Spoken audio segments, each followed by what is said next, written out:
The condensate pump is a specific type of pump used to pump the condensate produced in an HVAC, refrigeration, condensing boiler, furnace or steam system. Applications: condensate pumps may be used to pump the condensate produced from latent water vapor in any of the following gas mixtures: conditioned building air, refrigerated air in cooling and freezing systems, steam in heat exchangers and radiators, the exhaust stream of very high-efficiency furnaces.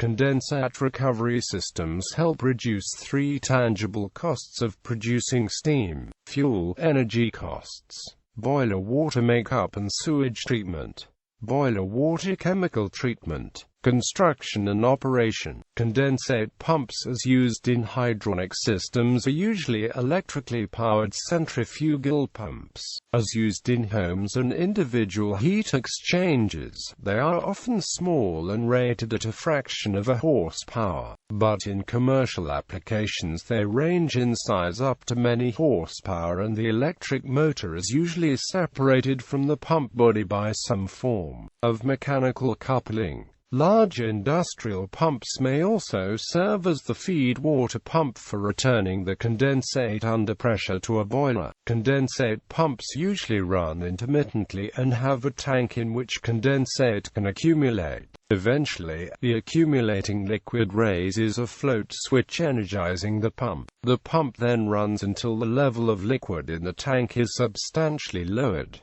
Some pumps contain a two-stage switch. As liquid rises to the trigger point of the first stage, the pump is activated. If the liquid continues to rise, the second stage will be triggered.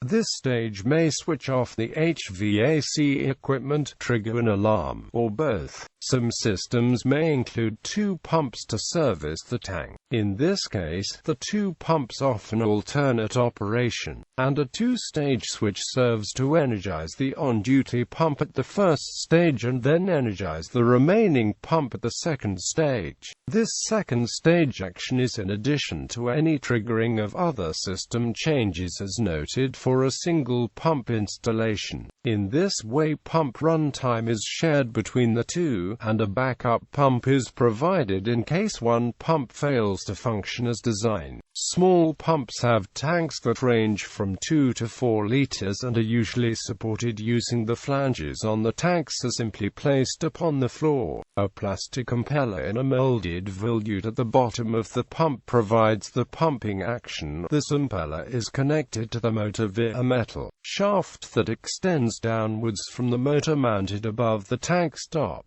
Large pumps are usually pad-mounted, drawing liquid from a tank below the floor. The smallest pumps may have no tank at all and are simply placed within a container such as the drip pan of a dehumidifier appliance. Steam condensate. In industrial steam systems, the condensate pump is used to collect and return condensate from remote areas of the plant. The steam produced in the boiler can heat equipment and processes a considerable distance away. Once steam is used, it turns to hot water condensate. This pump and possibly many more around the plant returns this hot water back to a make-up tank closer to the boiler, where it can be reclaimed, chemically treated, and reused in the boiler. Consequently, it can sometimes be referred to as a condensate return pump. In a steam power plant, particularly shipboard ones, the condensate pump is normally located adjacent to the main condenser hot well, often directly below it. This pump sends the water to a make-up tank closer to the steam generator, a boiler. If the tank is also designed to remove dissolved oxygen from the condensate, it is known as a de-heating feed tank. The output of the DFD supplies the feed booster pump, which, in turn, supplies the feed water pump, which returns the feed water to the boiler so the cycle can start over. Two pumps in succession are used to provide sufficient net positive suction head to prevent cavitation and the subsequent damage associated with it. This pump is usually associated with a much larger tank, float switch, and an electric motor than the example above. Some systems are so remote that steam power is used to return the condensate where electricity is impractical to provide. Disposal. The output of small condensate pumps is usually routed to a sewer, plumbing drain, or the outside world via PVCL plastic tubing. If the outlet of the line is at a higher level than the tank of the pump, a check valve is often fitted at the outlet of the pump so that liquid cannot flow backwards into the pump's tank. If the outlet is below the tank level, siphonage usually naturally clears the output line of all liquid when the pump is de-energized. In cold regions of the world, it is important that condensate lines that are exhausted outside be carefully designed so that no water can remain in the line to freeze up. This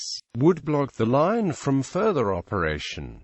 Condensate is not pure water. If it is being condensed from an airstream, it may have dust, microbes, or other contaminants in it. If it is condensed from steam, it may have traces of the various boiler water treatment chemicals. And if it is condensed from furnace exhaust gases, it may be acidic, containing sulfuric acid or nitric acid as a result of sulfur and nitrogen dioxides in the exhaust gas stream. Steam and exhaust condensate is usually hot. These various factors may combine to require careful handling or even chemical treatment of the condensate, and condensate pumps used for these services must be appropriately designed.